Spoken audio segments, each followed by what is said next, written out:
Welcome to 10th or Tuesday. This is episode number 28. My name is Michael Boldin with Michael Maharrey from sunny Lexington, Kentucky. Nice. It's happy days there. Today is, as we're keeping track, Mike, day 404 that the GOP has failed to get rid of Obamacare, amongst many other things. And let's get right into some of the 10th Amendment and nullification movement news. We've been reporting on some bills to encourage the use of gold and silver as what they're supposed to be, which is money. Tender in Alabama, Senate Bill 156. Just a brief overview of the taxation that deals with, Mike. That bill has gone to the governor. I guess it's up for a signature or a veto in the next, I think, 1 to 2 days here. Yeah, it's coming up real soon.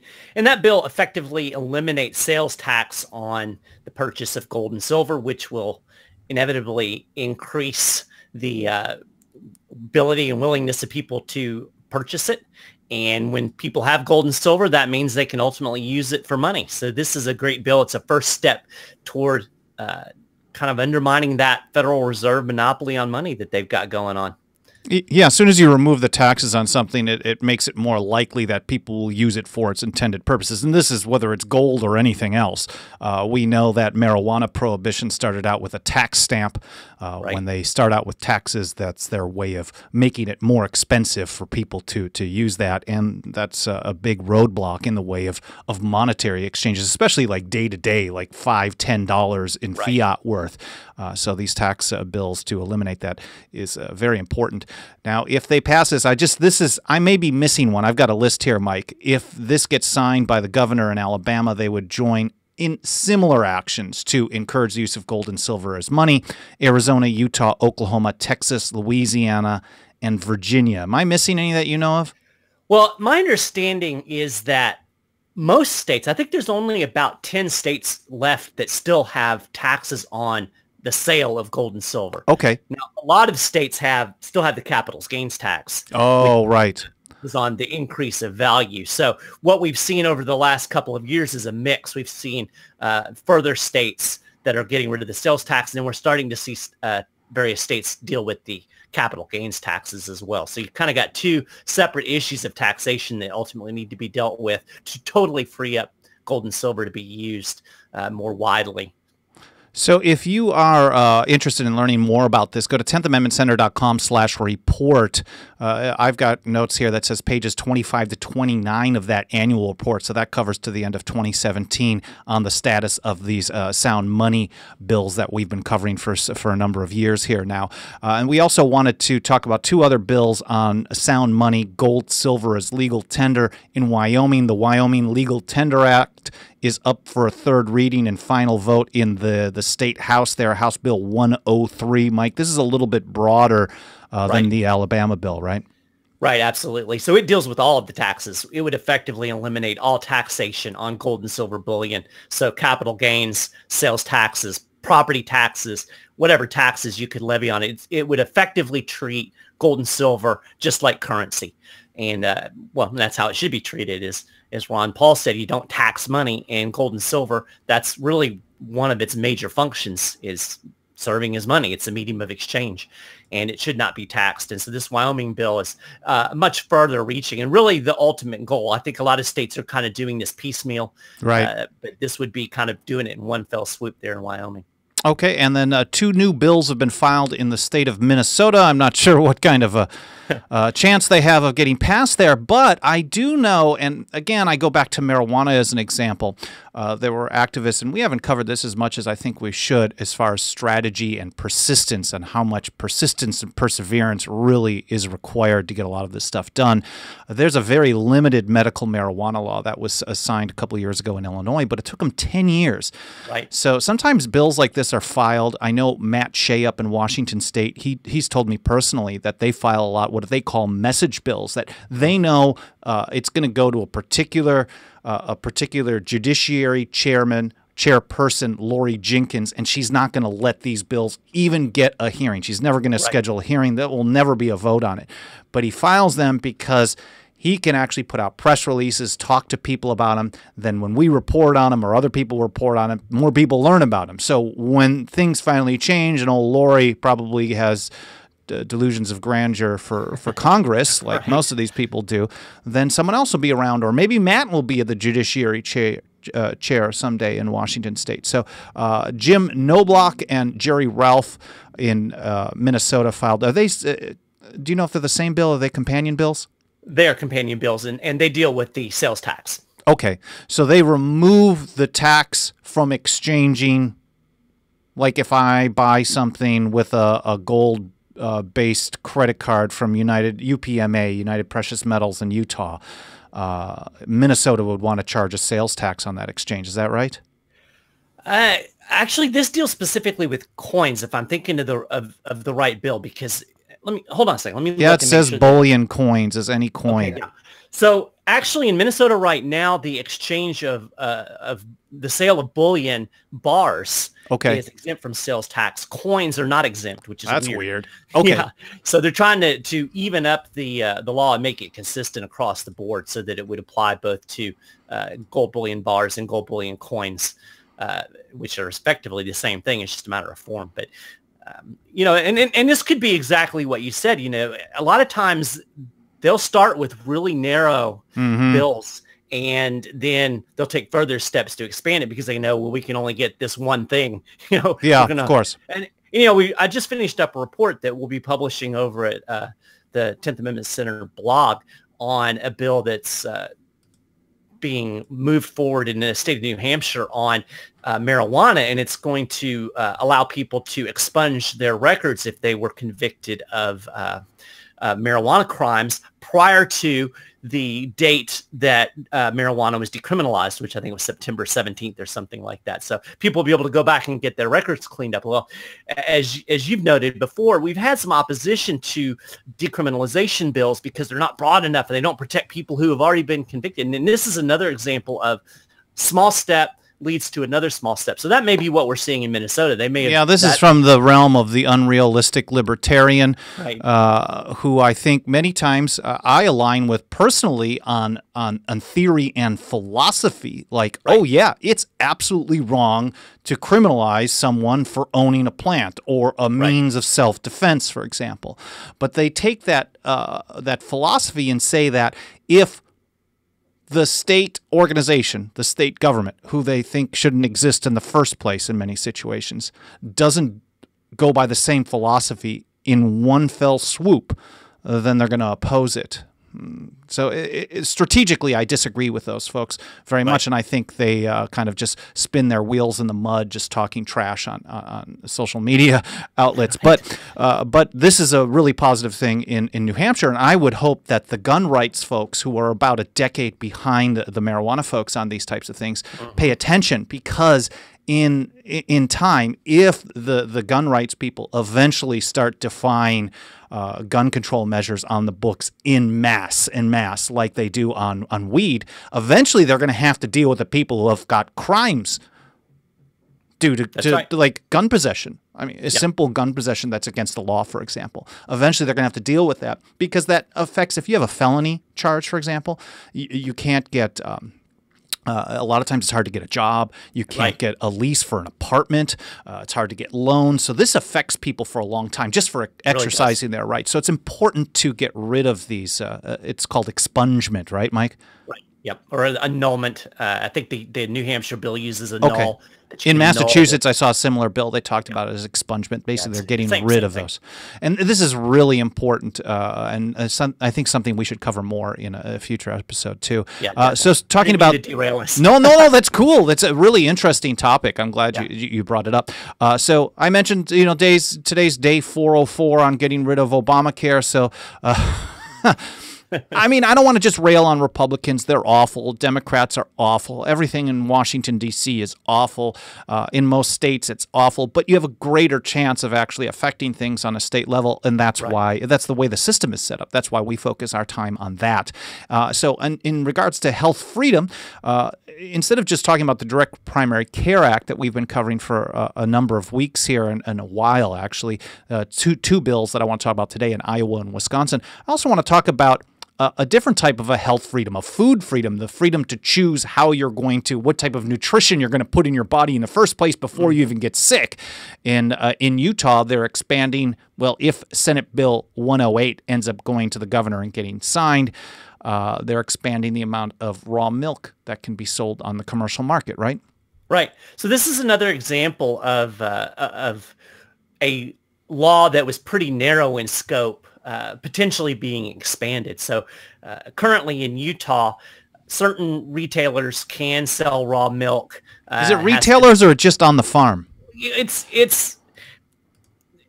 They can have a shop that's off the farm. Okay. But there's so many, you have to be licensed. There's a lot of restrictions. It's very difficult to get the license. So they can actually sell off-site, but it's very circumscribed. And it's weird because you can have this off-site sales, but you can't sell at a farmer's market. I don't know. Some of this stuff doesn't make any sense currently. Okay. So the new bill would actually create a space in the law for people actually to sell raw milk without a license at all. Now they would still have to sell from the farm. I didn't realize that. I thought it was just expanding where license sellers could sell it. Well, it does that too. So there's two pieces of the bill. For one thing, it would allow license holders to sell out of a refrigerated truck. Okay, like a food truck. Like food truck, I guess, yeah.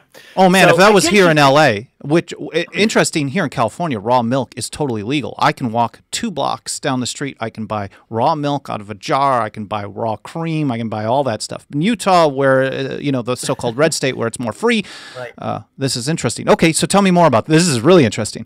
So people aren't dying in the streets in California drinking raw milk? Not that I've seen. Because that's what I heard, that if you drink raw milk... Maybe from lack of firearms, because only the criminals have them here, but that's a different discussion. Right.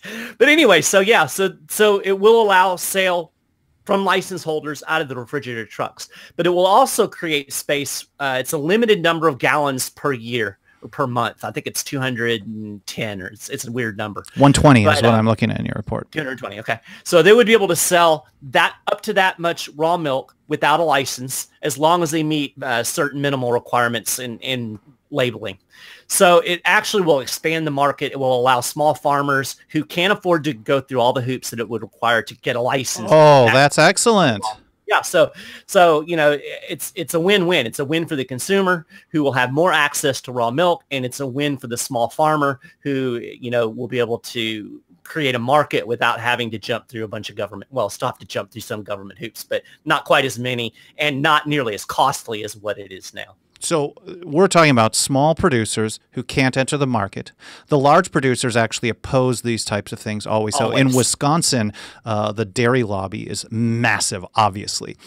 They always really rail against any effort to start selling raw milk. There's a lot of people who want it in Wisconsin, but you can't have retail sales in, of all places, America's Dairyland, as it says on the license plates.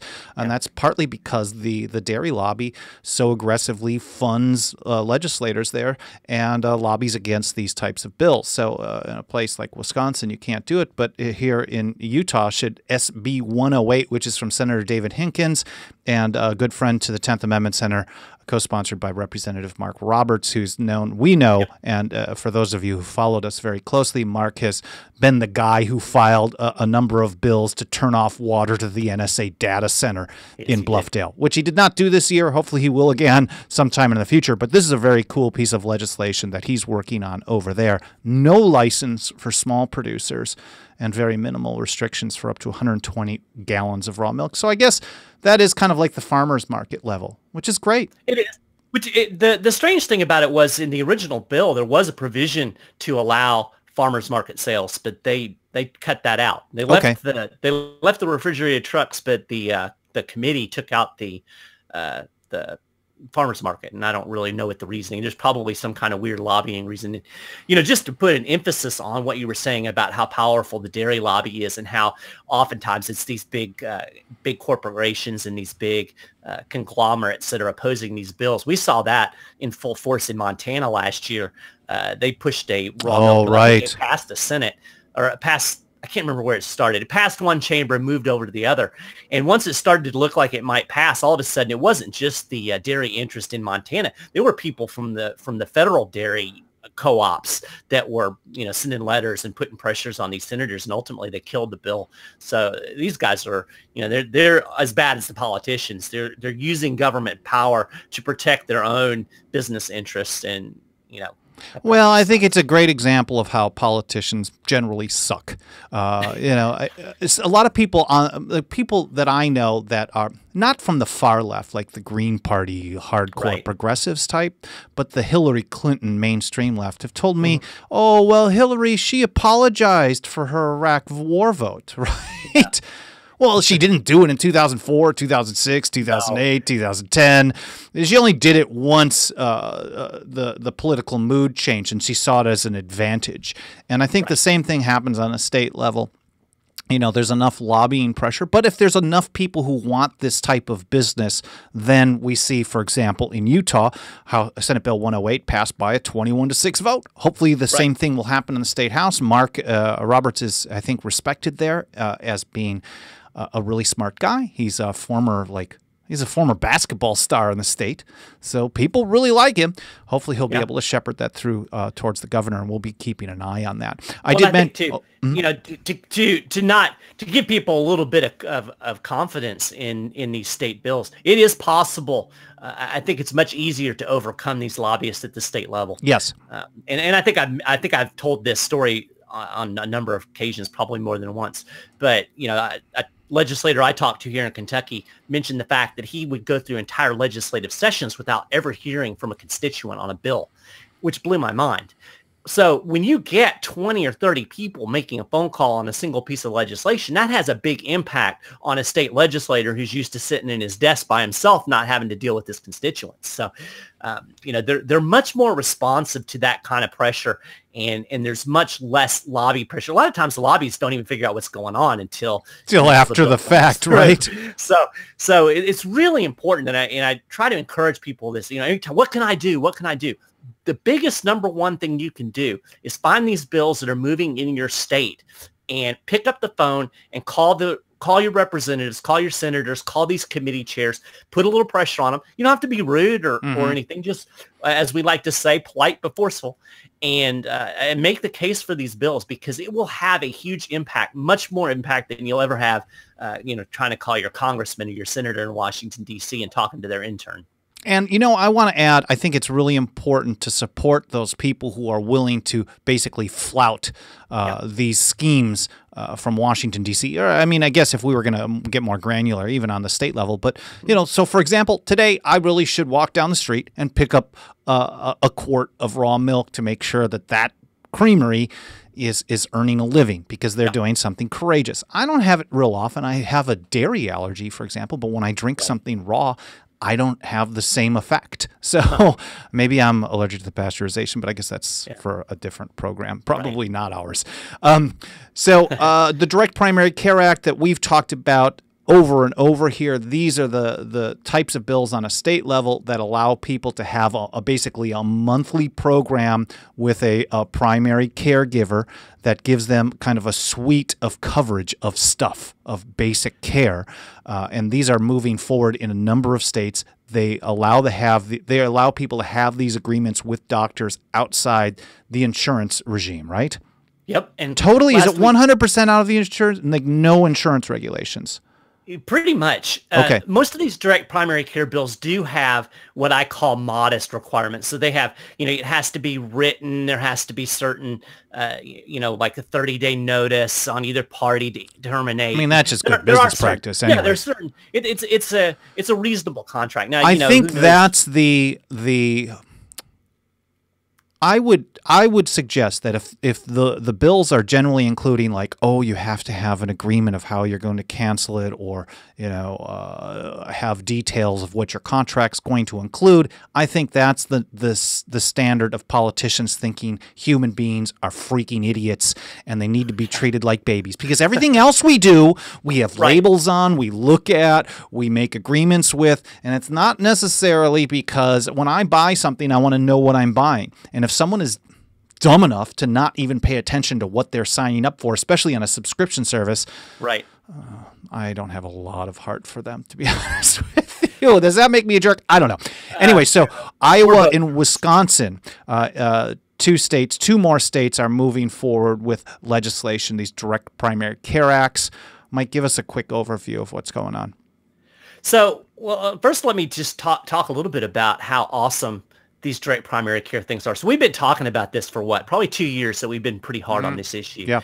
And last year here in Kentucky, they passed a bill that takes the direct primary care out of the insurance regulation. And lo and behold, all of a sudden, we had a direct primary care provider here in my hometown of Lexington. I've been waiting for this. So I had my first appointment actually last week after 10th or Tuesday. I think I mentioned that I was going to have my appointment. So let me tell you how awesome this is. I go right in. I don't have to sit in the waiting room. Immediately talk to the nurses, do all the stuff that you normally do with the normal doctor's appointment. Doctor comes in. We spent about 40 minutes going over my history, doing some basic test, examination, all that kind of stuff. And then he set me up for an appointment to do my blood work. I did my blood work yesterday. I got it back this morning. Oh, That's man. amazing. Are you kidding? That would normally take a week, right? Yeah. And not only that, my lab work's like $15. Oh, that's... as opposed to however much, hundreds of dollars that your lab work normally costs. So the hundreds of dollars in lab work versus $15 cash or credit card? Yeah. And then get this. So all the difference, so like $150 is bureaucracy? I guess. And $15 is the service? Now get this. That's I keep saying get this huge. over and over again. I have 2 prescriptions. My prescriptions at the pharmacy paying cash without insurance was costing me $56 every month. I'm able to get my medications through my direct primary care provider because he also serves as a pharmacy. Most states, doctors are allowed to dispense medications. My prescriptions, my $56 prescriptions through my direct primary care are going to cost me $8 a month. Instead of how much? $56. Oh, that's huge. So the savings on my prescriptions almost covers my subscription price for a month. Ah, that's incredible. So this is what supposedly government intervention is supposed to do, what they claim. Right. The government claims that they're going to create all these regulations. They're going to require everyone to participate. They're going to penalize people who don't. They're going to make the plans really broad. They're going to run it. In essence, government is running the healthcare industry. Some politicians who really know nothing about healthcare or the services needed, versus government, in essence, mostly getting out of the way. And the government controlled is expensive. Government out of the way is cheap. Not expensive, yeah. Was the service good? Service is outstanding. I mean, Okay. I get text. So my lab work came in this morning. I got a text message from the doctor. He said, "Hey, Mike, your lab work came in. I'm emailing you a copy of it for your own records to look over. But here's the main things that I saw. Here's a couple of things that we need to do. We're going to follow up in 6 months, blah, blah, blah." I mean, I didn't have to, normally they would want me to go back to the doctor's office, pay another copay. Oh, to get the results? To get the results. Oh. I got my results via text and email. I wonder if that's a I mean, regulation that requires them to I don't know. have you do another visit to give results. And then now that it's a direct primary care plan, there isn't an insurance stipulation. Yeah, because a lot of the insurance regulations are written by insurance executives. Yep. And it wouldn't surprise me. Maybe someone out there who knows this industry better than we do would be able to tell us. If you do, tell us in the comments, is this something that when you have to go back to get your results? Because I think most people have experienced this. Yeah. You get a test, you have to go back. You can't just get an email or text. So, as far as I'm concerned, I mean, I'm only a couple of weeks into this experiment, but hey, man, saving a couple $100 in and of itself is great, especially with how difficult the economy is, with how much the Fed has destroyed the value of the dollar over the years. People really struggle, no matter what they say, no matter what the president says about the booming stock market. This is all fake. This is only certain people getting money. The banks are getting injected cash. I recently just read sometime last night, there was like $11 billion injected during the Fed's balance sheet went up about $11 billion when the market had the big dive, a week or two ago? Did you know this, Mike? I did not know this. Okay, so maybe I had to look into it more, but I was reading it late last night. This is how sometimes I go to sleep. But I was reading last night that, and the implication is that the plunge protection team came in and then opened up the floodgates to help stabilize what was going on in the markets. So those are the people that win out on these government programs. So the Fed's balance sheet went up. Is that what you said? That's like $11 billion, something like that. Okay. So yeah. That's exactly what the Fed is monetizing. That means they're probably buying. They're probably creating money out of thin air and buying bonds or buying stocks or buying. No, it was a bond. I don't remember what it was. Yeah. But they were definitely buying. That's what they do. Which is ironic because right now we're supposed to be tightening. And it's interesting because Peter Schiff's theory is that we've got interest rates pushing up, and the dynamics with all the federal debt. You've got $21 trillion almost in federal debt at this point. They're having to monetize all that. They're having to sell treasuries to cover this debt. So when you flood the market with treasuries, what's that going to do? It's going to increase the price or increase the yields, increase the interest rates to entice people to buy these bonds so that they can finance this government. Yeah, otherwise who's going to buy interest rates up? Well, so the short version is those people are having a booming economy. Most of us, the rest of the world, are not, and that's why the Direct Primary Care Act. Health care is a very expensive part, especially for a family, and so having something like this can really ease some of the burden of the cost of health care, day-to-day coverage and maintenance for most people in a lot of situations. And Mike, that's a great example of how you just saved $200. How much is your membership? $75 a month. Okay, so you saved $200 already? Lab work, $15, you said would normally be $100 to $200. Let's say it's only $100. You saved $85 there. Well, the prescription is another $50 you saved. And I'm saving the fact that I'm not paying $1,000 a month for health insurance that I can't use. Oh, right. And then on top of it, the time and energy it would have taken you to do another trip to the doctor's office just to get your results, to then go have to pay the extra $50 for the medication. So the cost of time, energy, labor, all that thing, I mean, it's a couple $100 just for this first visit. So that's really good news. We saw legislation in Iowa and Wisconsin both pass the state house, or in Wisconsin the assembly. That's House File HF 2356 in Iowa, and in Wisconsin it's AB 798. A bunch of states have been moving forward on this. We'll keep track of those in the next couple of weeks as well. And then one other bill I want to talk about back in your state again is Senate Bill 22 to deal with surveillance by drones. We talked a lot about surveillance as the FISA reauthorization, the reauthorization of NSA spying came in. So that was like the big thing of the day for a couple of weeks. But even though we haven't been talking about it the last 2 weeks here on the show as significantly, we're definitely covering it. We're monitoring dozens of bills that deal with surveillance on various levels, and I think it's really important to kind of go over, Mike, one more time, the whole process of why restricting surveillance on a state level has kind of a more macro effect as well. Well, what we know is that a vast majority of this surveillance technology is being at least partially funded by the federal government. And actually encouraged by the federal government. And I caught wind of some things even here in the state of Kentucky, that there were letters going back and forth between the FBI and a couple of police departments, with the FBI encouraging them, hey, y'all need to get drones. So this is an active thing that's going on at the federal level. Was this part of your podcast? No. This is something I tried to track down about a year ago and ran into a dead end because... Do you have any copies of those letters? No. Oh, if you get them, that's huge. I was told that they were tech. It's a long story, and it's not that we want to get into here. But there's really no paper trail. But I have every reason to believe that it happened. Okay, let's put it that way. We'll go with that. At any rate, so the federal government's encouraging this. The federal government's funding this, and as with most things, there's always a tit for tat. And the federal government, in payback for helping these local law enforcement agencies get these cool toys, is that they get to tap into the data. So essentially what's going on is the federal government is equipping state and local police to serve as their local arm of the federal surveillance state. They tap into this information, it ends up in these federal databases, just like we've seen with the license plate readers. The DEA has a massive database that's primarily being fed by state and local law enforcement.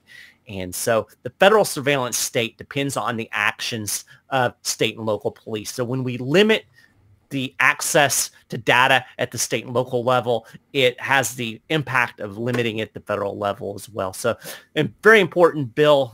Drone surveillance, something that can be extremely invasive, especially, these things could be platforms not only for cameras, but for thermal imaging, for recorders, weapons systems. Weapons systems. Yes. Oh, yeah. And so limiting this is very important. And in a lot of states, they still have absolutely no limits on drone surveillance. Basically, if they use a helicopter, they need a warrant in most situations. But if they decide to use an unmanned aerial vehicle or a drone, they're total carte blanche. Nothing. Yeah, nothing. No limits. So, and the police lobby organizations are vehemently against any restriction. They come in and go to hearings and they talk about how people are going to die if you require a warrant for them based on probable cause to spy on people. Yep, you're either going to people are either going to die, or there's going to be child pornography. That's the one I'm seeing a lot lately. But this bill by Diane St. Onge, it just passed the Senate committee, so it's only got one more step. It already passed the House by a pretty big margin. I think it was like 88 to something. Okay, it was huge. Okay, yeah, it was big. So this is another example of a bill. Diane's introduced this legislation, I know, at least 3 years in a row. And, every year it's gotten a little farther. First year it didn't get out of committee, and then we got it out of committee, but it never got a floor vote. Then last year we got it out of the House, but it never made it to the Senate committee. So now we've got it out of the Senate committee, so we just need to get it to the Senate floor. And this is a good example of what I was talking about earlier with Illinois and weed. Yeah, basically, here's a situation where Diane St. Onge, the representative, Lakeside Park. Northern Kentucky. Is that near you? No, it's up north near Cincinnati. I went to government school, so my geography skills are awful. They didn't teach me much. Who would know where that little city is anyway? Well, I mean, I went to government school, so a lot of my skills are not good. I did too. Maybe we're not the best people to be running this. Well, yeah, good point. So she has repeatedly filed this very similar piece of legislation over and over and over, and she keeps working on it and working with people, and now it's starting to move forward. She's gotten it out of the House maybe 1 or 2 times in the past. Now it's going to go. It could get to the governor this time. And I think Bevin, even though I don't trust the guy, he says some good things. He does some good things. He does some bad things. I don't trust him at all. I think he would be kind of Jerry Brown on these types of things, where all of a sudden it's like, well, the police say we need this, so I got to defer to them. I could see him vetoing something like this. But because he's kind of trying to be the outsider, the different voice amongst everyone else as governor out there, maybe the timing is right where we'll see something like this signed into law. Yeah. Well, what I'm hoping too, a lot of this stuff right now in Kentucky is floating under the radar because all of the focus is on the pension. We've got the worst pension system in the entire country. We've got huge budget problems. Worst of what else, where everywhere else is probably pretty bad. Right. Yeah, exactly. So, some of this stuff can slip into the radar, and I've seen this happen in other states where you have the focus on one big thing. Sometimes stuff will kind of slip through under the radar.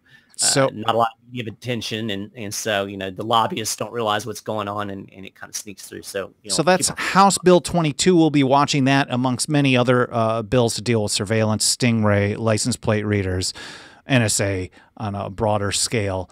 And on and on. And that about wraps it up for us as far as time. Make sure if you support our work, go to, first of all, that really awesome 10th Amendment redacted T-shirt is available that Mike is wearing. That's basically how the feds treat the 10th Amendment. They cut out all the bad, the stuff that they see as bad, that restricts their power. That's available over at shop.10thamendmentcenter.com. Or if you just want to just give us a little bit of cash, a couple of bucks a month, go to 10thamendmentcenter.com/members. Our membership programs start at $2 a month, and they really help us get the word out, reach new people, and get more things done. We've seen more nullification bills introduced in the last 3 years than we've ever seen at any time in our history, and we're aiming to do much more. Of course, thank you for watching us here at 10th or Tuesday. We will see you next time